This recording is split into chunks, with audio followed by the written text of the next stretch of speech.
Sleeve cut ചെയ്യാനായി തുണി രണ്ടായി മടക്കി നമ്മുടെ ആവശ്യത്തിനുള്ള ഇറക്കത്തിൻ്റെ കൂടെ 1.5 ഇഞ്ച് മാർക്ക് ചെയ്യണം. ഇത് താഴ്ഭാഗം മടക്കി അടിക്കാൻ വേണ്ടിയുള്ളതാണ്. അവിടെ ഒരു ലൈൻ കൊടുക്കണം. ലൈനിങ് ബ്ലൗസ് ആണെങ്കിൽ 1/2 ഇഞ്ച് മാത്രം കൊടുത്താൽ മതി. വീണ്ടും നമുക്ക് എത്രയാണോ ഇറക്കം വേണ്ടത്, ഞാനിവിടെ 10 ഇഞ്ചാണ് ഇറക്കം കൊടുക്കുന്നത്. നിങ്ങൾക്ക് എത്രയാണോ ഇറക്കം വേണ്ടത് അത് മുകളിലേക്ക് അടയാളപ്പെടുത്തി ഒരു ലൈൻ കൊടുക്കുക, നേർ ലൈൻ കൊടുക്കുക. നിങ്ങളുടെ അളവിനനുസരിച്ച് അത് കൂട്ടുവോ കുറയ്ക്കുവോ 3/4 ആക്കി എടുക്കാവുന്നതാണ്. ഞാനിപ്പം 10 ഇഞ്ചാണ് സ്ലീവിന് ഇറക്കം കൊടുത്തിരിക്കുന്നത്. അതിനുശേഷം സ്ലീവ് ജോയിൻ ചെയ്യാനായിട്ടുള്ള 1/2 ഇഞ്ച് മാർക്ക് ചെയ്യണം.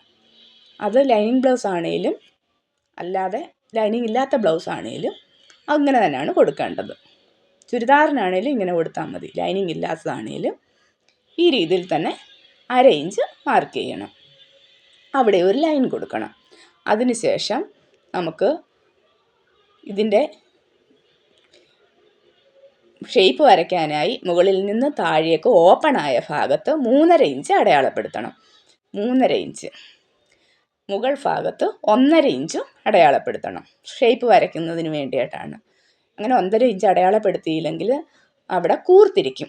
അങ്ങനെ കൂർത്തിരിക്കാതിരിക്കാൻ വേണ്ടിയാണ് ഇങ്ങനെ 1.5 ഇഞ്ച് അടയാളപ്പെടുത്തുന്നത്. ഇതിന് ശേഷം 1.5 ഇഞ്ച് അടയാളപ്പെടുത്തിയ ഭാഗത്ത് നിന്നും 3.5 ഇഞ്ച് അടയാളപ്പെടുത്തിയ ഭാഗത്തേക്ക് നേരെ വരച്ച് ടേപ്പ് വെച്ച് അളന്ന് അതിൻ്റെ നേർപകുതി അടയാളപ്പെടുത്തി അവിടെ ഒരു മാർക്ക് കൊടുക്കണം. അതിനുശേഷം കർവ് സ്കെയിൽ എടുത്തത് ഷേപ്പ് ചെയ്യണം.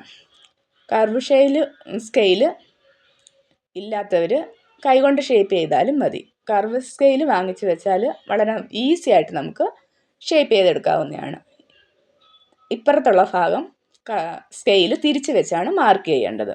അതിനുശേഷം കൈയുടെ താഴ്ഭാഗത്തെ ലൂസ്, അവിടെ എത്രയാണോ വണ്ണം വേണ്ടത് അത് അടയാളപ്പെടുത്തുക. ഞാനിപ്പോൾ 6 ഇഞ്ചാണ് കൊടുത്തേക്കുന്നത്. അതിനുശേഷം 1.5 ഇഞ്ച് അതിൻ്റെ തയ്യൽ തുമ്പ് അടയാളപ്പെടുത്തുക. കൈക്കുഴിയുടെ ഭാഗത്തും 1.5 ഇഞ്ച് തയ്യൽ തുമ്പ് അടയാളപ്പെടുത്തിയതിന് ശേഷം അത് ഷേപ്പ് ചെയ്ത് വരയ്ക്കണം.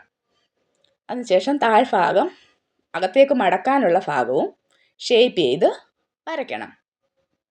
അതിങ്ങനെ ഷേപ്പ് ചെയ്ത് വരച്ചില്ലെങ്കിൽ അവിടെ ഒരു തുണി കുറവ് പോലെ അനുഭവപ്പെടും. അങ്ങനെ വരാതിരിക്കാൻ വേണ്ടിയാണ് നമ്മൾ ഇങ്ങനൊരു ചരിച്ച് ഷേപ്പ് ചെയ്ത് വരയ്ക്കുന്നത്.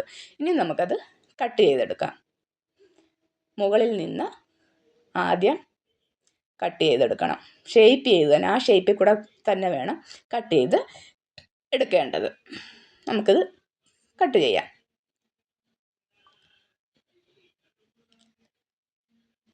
ഈ രീതിയിൽ കട്ട് ചെയ്തെടുത്താൽ നമുക്ക് വളരെ ഭംഗിയായിട്ട് സ്ലീവ് കട്ട് ചെയ്തെടുക്കാവുന്നതാണ്. അതിനുശേഷം സ്ലീവ് നൂർത്തിട്ടതിന് ശേഷം ഫ്രണ്ട് വശത്തെ ആം ഹോൾ 1/2 ഇഞ്ച് കുഴിച്ച് മാർക്ക് ചെയ്യണം. അവിടെ ചുളിവ് വരാതിരിക്കാൻ വേണ്ടിയാണ് നമ്മളിങ്ങനെ കുഴിച്ച് മാർക്ക് ചെയ്യുന്നത്. നമ്മുടെ ബോഡി പാർട്ടിൽ ഇങ്ങനെ ഫ്രണ്ട് വശത്തെ ആം ഹോൾ കുഴിച്ച് വെട്ടും.